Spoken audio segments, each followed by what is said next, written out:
Bom, boa tarde a todos, sejam todos bem-vindos ao nosso painel.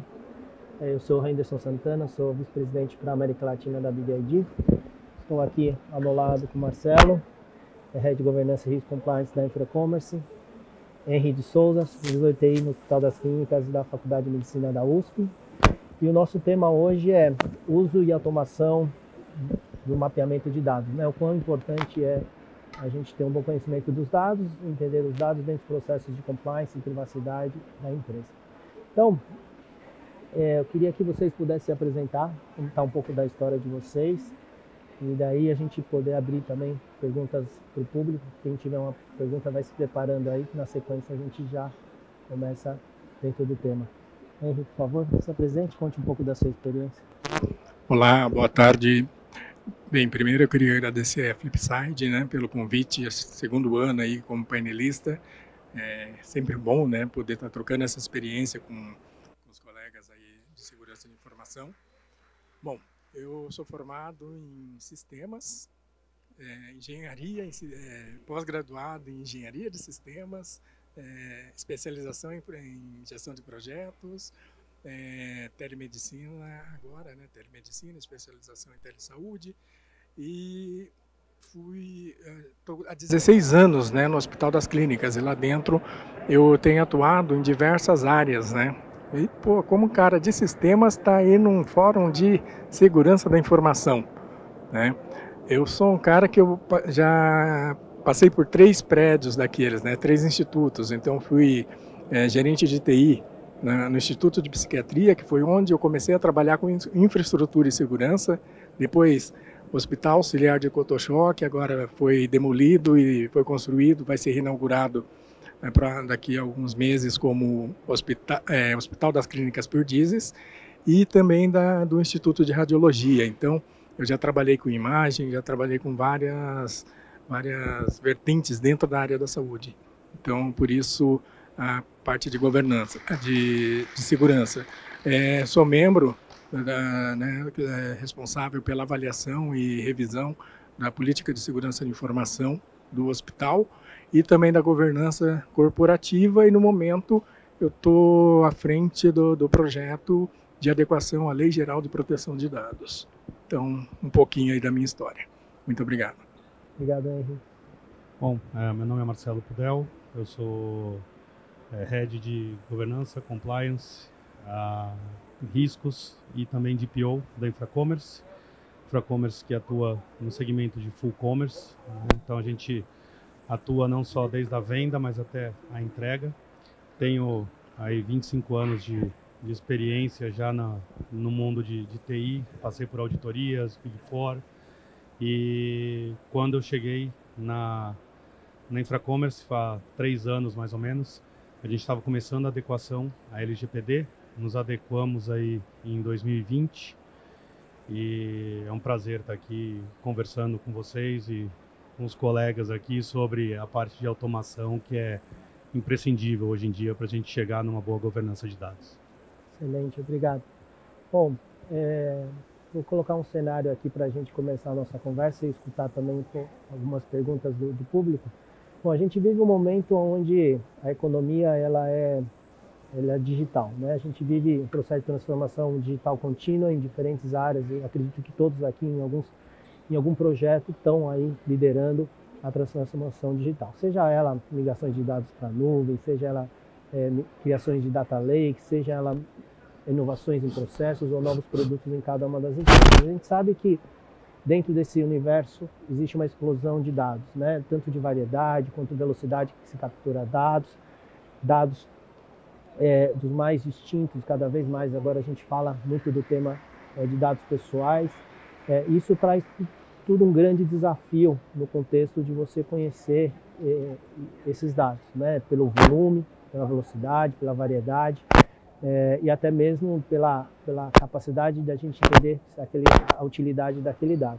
Então, dentro desse cenário, a gente tem aí a nossa LGPD, que vem aí regulamentar o uso de dados pessoais. E aí traz um grande desafio, né, que é conseguir entender a extensão dos dados pessoais, né? Quais são os tipos de dados pessoais que as nossas empresas elas possuem, né? A gente sabe que esses dados eles permeiam por diversos sistemas que muitas vezes não se falam e que por muitas vezes em diferentes níveis acabam sendo dados pessoais.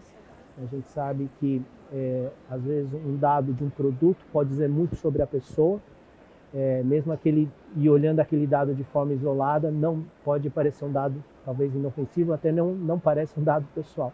A gente sabe dentro desse cenário, a gente está aí num processo de amadurecimento, processo que muitas vezes começou de forma manual e que a gente busca aí a excelência por um amadurecimento. Então, dentro desse cenário, eu queria ouvir um pouco de vocês, quais um pouco desses desafios, um pouco dessa natureza de dados que cada um tem, que talvez seja diferente, mas um pouco de como tem sido esse desafio dentro das empresas de vocês, ou a visão de vocês em relação a esse processo de amadurecimento aí em relação ao bom conhecimento dos dados pessoais.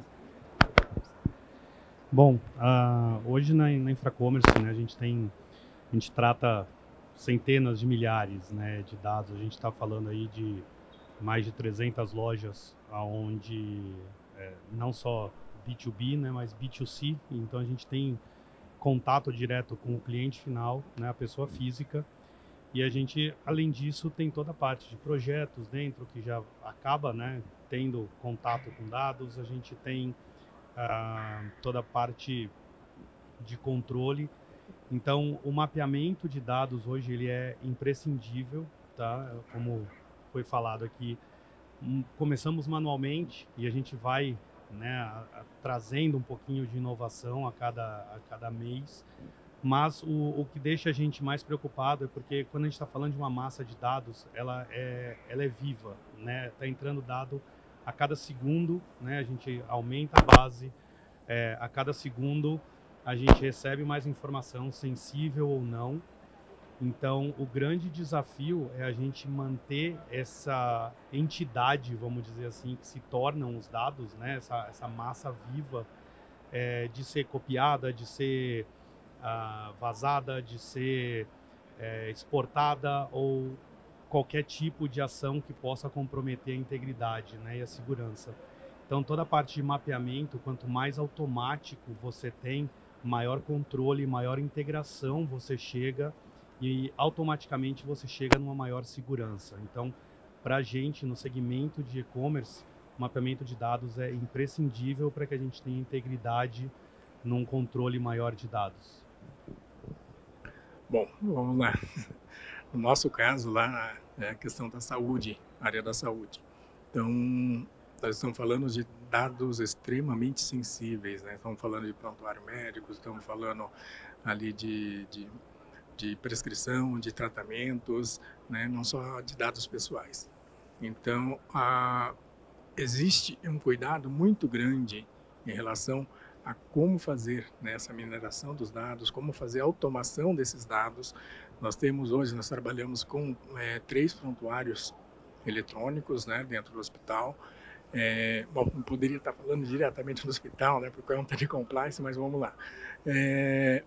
Mas dentro da área da saúde é isso, gente, principalmente com a Covid, né, com a pandemia, houve-se essa necessidade muito grande de ter essa automação e principalmente a questão da rastreabilidade, do sigilo, de prestação de contas, de você tá atuando ali diretamente na assistência, né, junto ali com a enfermagem, ali no meio dos pacientes, para você prestar conta de tudo, né, e principalmente no caso da nosso setor público, prestar contas com órgãos governamentais. Então, esse controle, esse mapeamento é bastante dedicado, bastante direcionado e tem um estudo muito grande em cima do que pode, o que não pode, como fazer, né? E muito cuidado. E por trás disso, além da Lei Geral de Proteção de Dados, tem toda uma questão de ética, né? E todos os profissionais da saúde têm o seu juramento, né? O médico tem o seu juramento, a enfermagem tem o seu juramento sobre a ética, a conduta ética.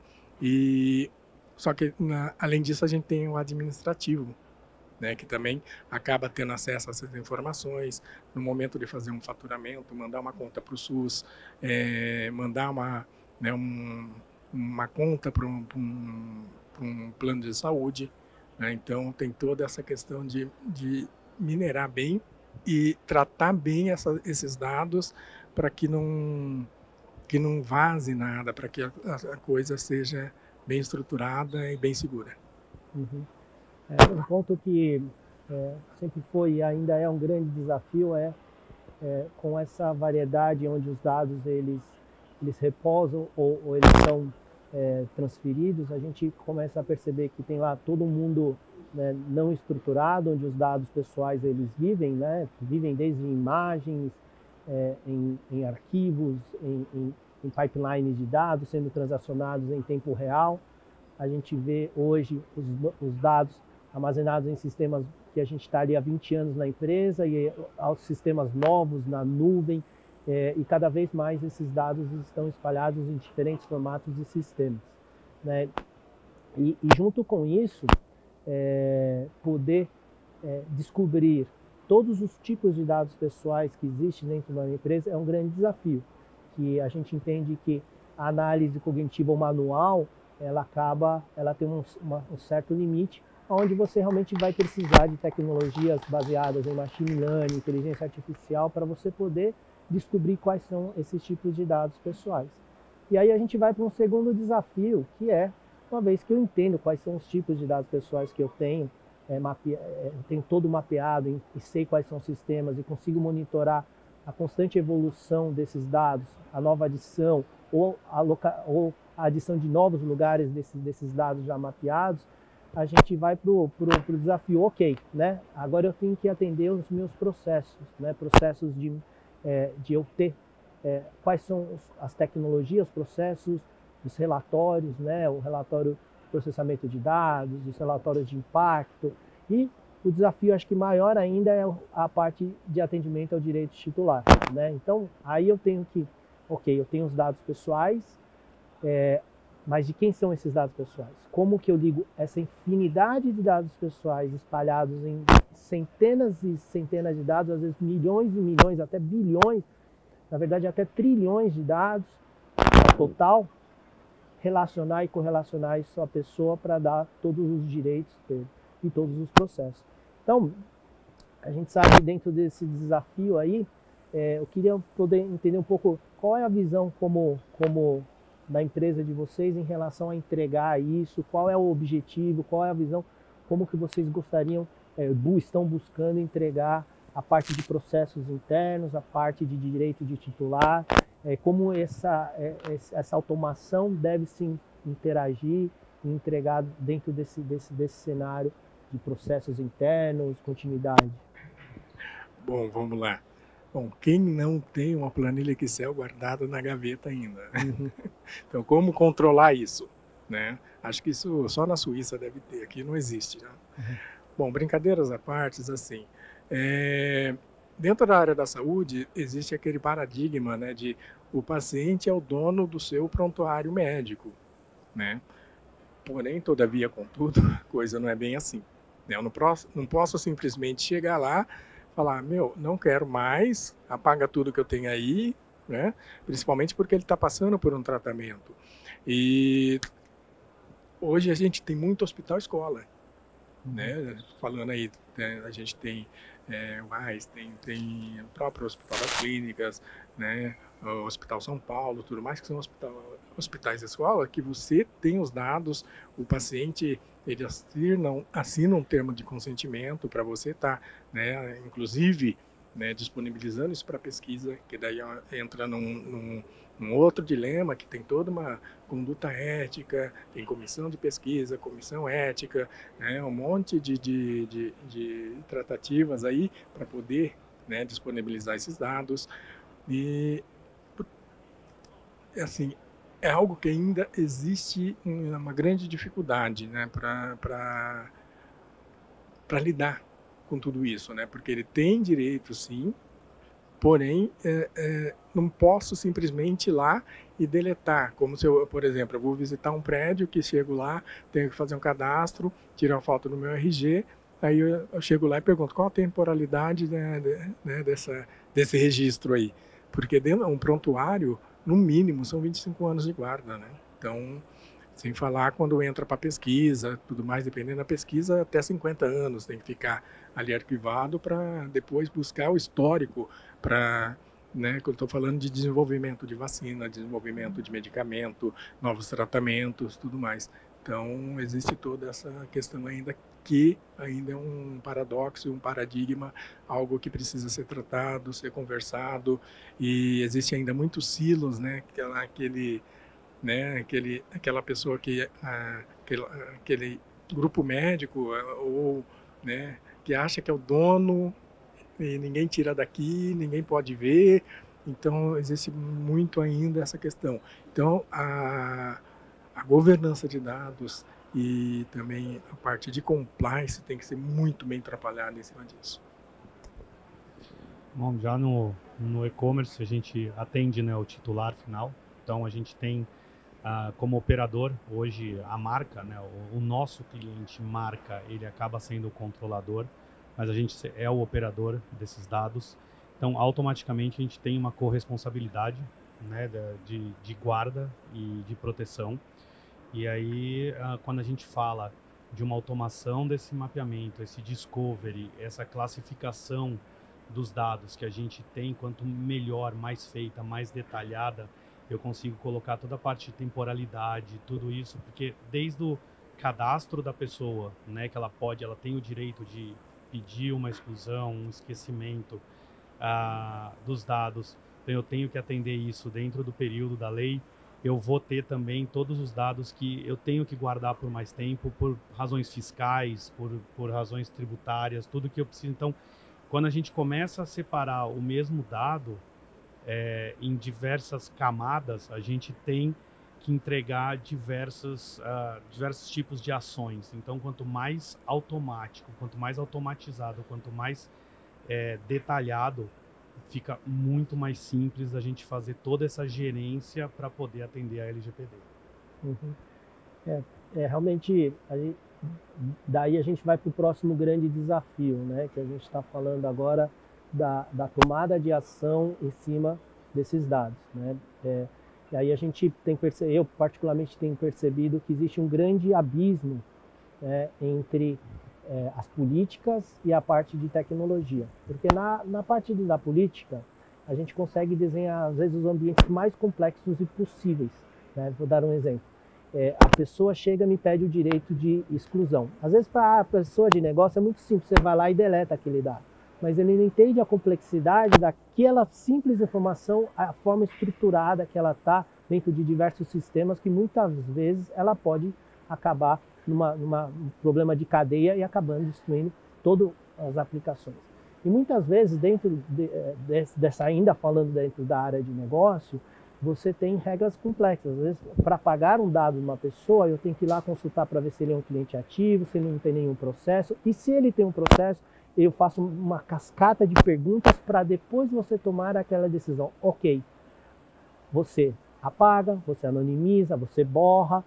Então, essa complexidade que é criada na área de política, que você constrói, traduzir isso para a área da automação, transformar isso, automatizar e escalar, existe um abismo enorme, né? E muitas vezes, por ser um tema novo, não existem tantas tecnologias ainda disponíveis para você poder associar esses dois mundos.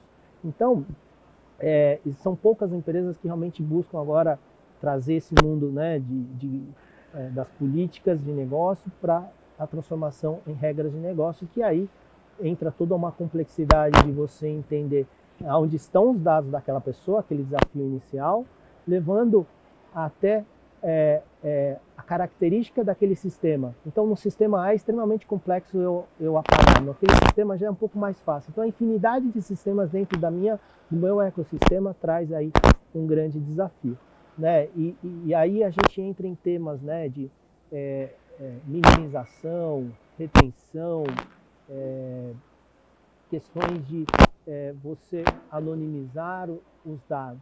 Então, dentro desse cenário, realmente a gente vê aí grandes desafios à frente. Muitas empresas já estão enfrentando no dia a dia esse desafio.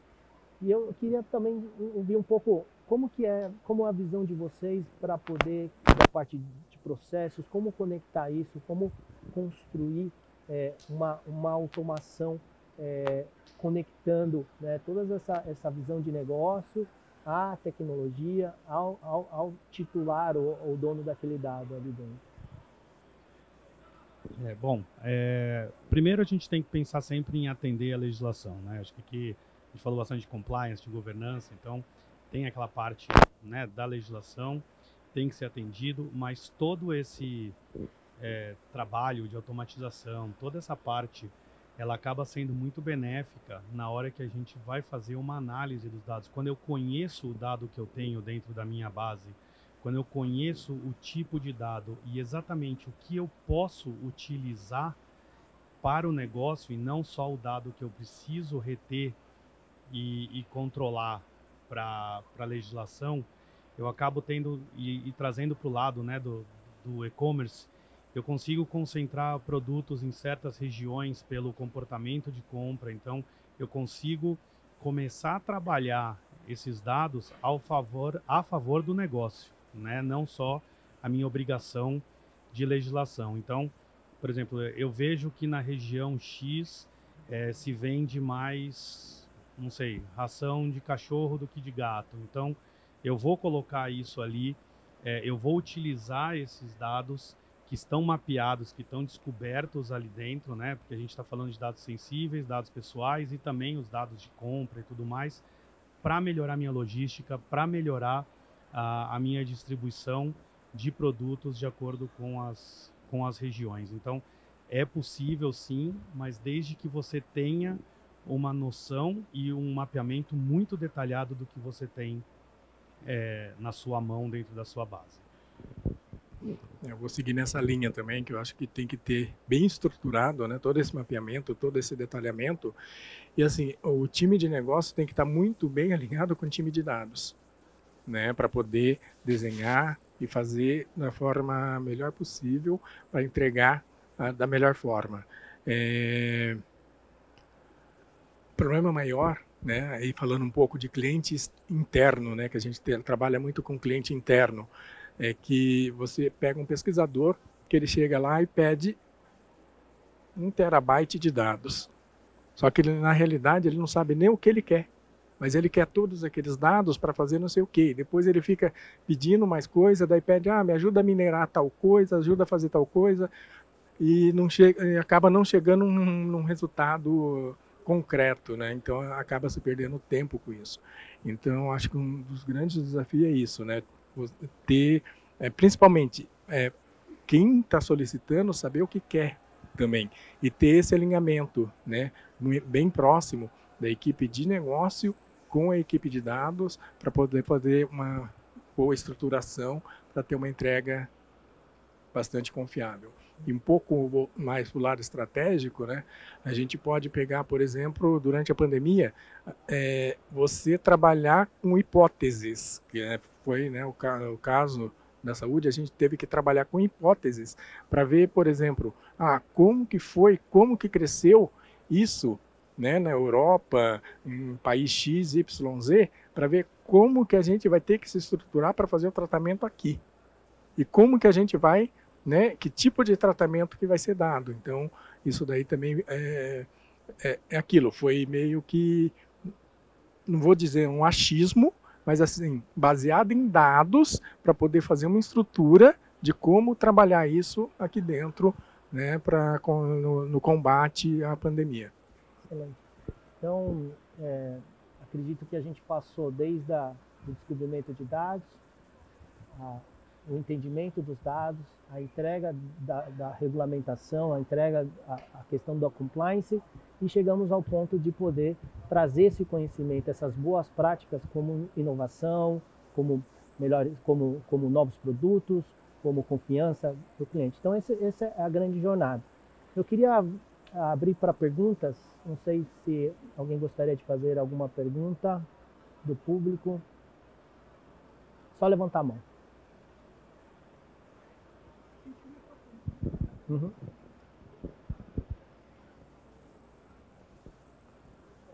Okay. Alguém vai fazer alguma pergunta, pessoal? Não? Ninguém? Ah, temos uma pergunta aqui.